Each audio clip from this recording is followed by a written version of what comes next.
end of town where the grickle grass grows, and the wind smells slow and sour when it blows, and no birds ever sing excepting old crows in the street of the lifted lorax. And deep in the grickle grass, some people say, if you look deep enough, you can still see today where the lorax once stood, just as long as it could before somebody lifted the lorax away. What was the lorax, and why was it there? And why was it lifted and taken somewhere? From the far edge end of town where the grickle grass grows. The old Onceler still lives here. Ask him, he knows. You won't see the Onceler. Don't knock at his door. He stays and is lurking on top of his store. He lurks and is lurking cold under the roof, where he makes his own clothes out of muffled moof. And on the special dank midnights in August, he peeks out of the shutters, and sometimes he speaks and tells how the lorax was lifted away. He'll tell you, perhaps, if you're willing to pay. On the end of a rope, he lets down a tin pail, and you have to toss in 15 cents and a nail. In the shell of a great-great-great-grandfather snail. Then he pulls up the pail, makes a most careful count to see if you've paid him the proper amount. Then he hides what you paid him away in his snub, his secret, strange hole in his grovulous grove. Then he grunts, I will call you by whisper-mophone. For the secrets I tell you are for your ears alone. Slurp! Down slumps the whisper-mophone to your ear, and the old Onceler's whispers are not very clear, since they have to come down through a snurgly hose, and he sounds as if he had smallish bees up his nose. Now I'll tell you, he says, his teeth sounding gray, how the lorax got lifted and taken away. It all started way back, such a long, long time back. Way back in the days when the grass was still green and the pond was still wet and the clouds were still clean, and the song of the swami swans rang out in space. One morning I came to this glorious place, and I first saw the trees, the truffula trees, the bright-colored tufts on the truffula trees, mile after mile in the fresh morning breeze. And under the trees I saw the brown babaloots frisking about in their babaloot suits as they played in the shade and ate truffula fruits. From the ripulous pond came the comfortable sound of the humming fish humming while splashing around. But those truffula trees. All my life I'd been searching for trees such as these. The touch of their tufts was much softer than silk, and they had the sweet smell of fresh butterfly milk. In no time at all, I had built a small shop. Then I chopped down a truffula tree with one chop, and with great skillful skill and with great speedy speed, I took the soft tuft and I knitted a thneed. The instant I'd finished, I heard a gazump.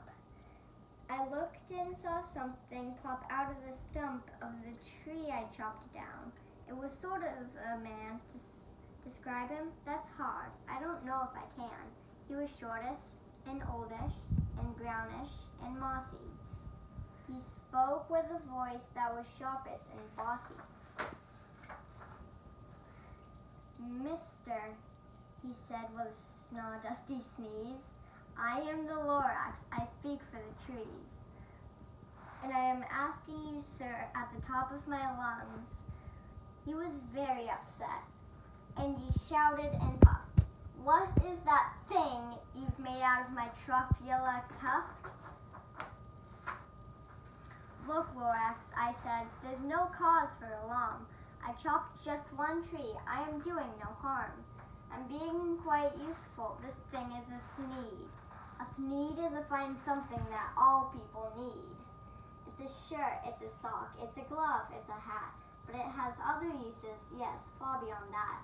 You can use it for carpets, for pillows, for sheets, or curtains, or covers for bicycle seats, the Lorax said. Sir, you are crazy with greed. There is no one on earth who would buy that false need. But the very next minute, I proved he was wrong. For just at that minute, a chap came along. And he thought that the thneed I had knitted was great. He happily bought it for $3.98. I laughed at the Lorax. You poor stupid guy. You never can tell what some people will buy. I repeat, cried the Lorax, I speak for the trees. I'm busy. I told him, shut up, if you please. I rushed across the room, and in no time at all, I built a radio phone. I put in a quick call. I called all my brothers and uncles and aunts and said, listen here, there's a wonderful chance for the whole Onceler family to get mighty rich. Get over here fast. Take the road to North Nitch. Turn left at Weehawken, shop right at South Stitch. And in no time at all, in the factory I built, the whole Onceler family was working full tilt. We were all knitting thneeds, just as busy as bees, and the sound of the chopping of Trefoil trees. Then, oh, baby, oh, how my business did grow. Now chopping one tree at a time was too slow, so I quickly invented my super axe hacker, which whacked off 4 Trefoil trees at one smacker. We were making thneeds 4 times as fast before, and the Lorax, he didn't show up anymore. But the next week, he knocked on my new office door. He snuffed, I am the Lorax who speaks for the trees, but you seem to be chopping as fast as you please. But I'm also in charge of the brown Bobaloots, who played in the shade in the Bobaloot suits, and happily lived eating Trefoil fruits. Now, thanks to your hacking my trees to the ground, there's not enough Trefoil fruit to go round, and my poor Bobaloots are getting the crummies because they have gas and no food in their tummies. They loved living here, but I can't let them stay. They'll have to find food, and I hope that they may. Good luck, boys, he cried, and he sent them away. I, the Onceler, felt sad, but I watched as I watched them all go. But business is business, and business must grow, regardless of crummies and tummies, you know. I meant no harm, I most truly did not, but I had to grow bigger, so bigger I got. I biggered my factory, I biggered my roads, I biggered my wagons, I biggered the loads of the thneeds I shipped out. And I was shipping them forth to the south, to the east, to the west, to the north. I went right on biggering, selling more thneeds, and I biggered my money, which everyone needs. Then again he came back. I was fixing some pipes when that old nuisance Lorax came back with more gripes. I am the Lorax, he coughed and he whiffed, he sneezed and he snuffled, he snoggled, he sniffed. Onceler, cried he cried with a querulous croak. Onceler, you're making such smogulous smoke. My poor swami swans, why they can't sing a note. No one can sing who has smog in his throat. And so, said the Lorax, please pardon my cough. They cannot live here, so I'm sending them off. Where will they go? I don't hopefully know. And they may have to fly for a month or a year to escape the smog you've smogged up around here. What's more, snapped the Lorax, his dander was up. Let me say a few words about the glop-de-glop. Your machinery chugs on day and night without stop, making glop-de-glop and also schloppity-schlop. And what do you do with this leftover goo? I'll show you, you dirty old Onceler man, you. You're glumping the pond where the humming fish hummed. No more can they hum, for their gills are all gummed.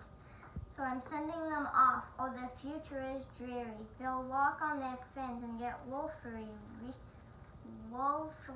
weary, in search of some water that isn't so smeary. And then I got mad. I got terribly mad. I yelled at the Lorax. Now listen here, Dad. All you do is yap, yap, and say bad, bad, bad, bad. Well, I have my rights, sir, and I'm telling you I intend to go on doing just what I do. And for your information, you Lorax, I'm figuring on biggering and biggering and biggering and biggering, and turning more Trefoil trees into thneeds, which everyone needs. And at that very moment, we heard a loud whack. From outside in the fields came a sickening smack of an axe on a tree. Then we heard the tree fall, the very last Trefoil tree of them all. No more trees, no more thneeds, no more work to be done. So in no time, my uncles and aunts, everyone, all waved me goodbye. They jumped into my cars and drove away under the smoke-smuggered stars. Now all that was left neath the bad-smelling sky was my big empty factory, the Lorax and I. The Lorax said nothing, just gave me a glance, just gave me a very sad backward glance, as he lifted himself by the seat of his pants, and I'll never forget the grim look on his face when he hoisted himself and took leave of this place through a hole in the smog without leaving a trace. And all that the Lorax left here in this mess was a small pile of rocks with the one word "and less." Whatever that meant, well, I just couldn't guess. That was long, long ago. But each day since that day, I've sat here and worried away. Through the years, while my buildings have fallen apart, I've worried about it with all of my heart. But now, says the Onceler, now that you're here, the word of the Lorax seems perfectly clear. Unless someone like you cares a whole awful lot, nothing's going to get better. It's not. So, catch, calls the Onceler. He lets something fall. It's a Trefoil seed. It's the last one of all. You're in charge of the last Trefoil seeds.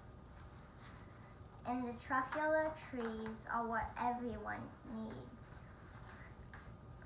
Plant a new Trefoil. Treat it with care.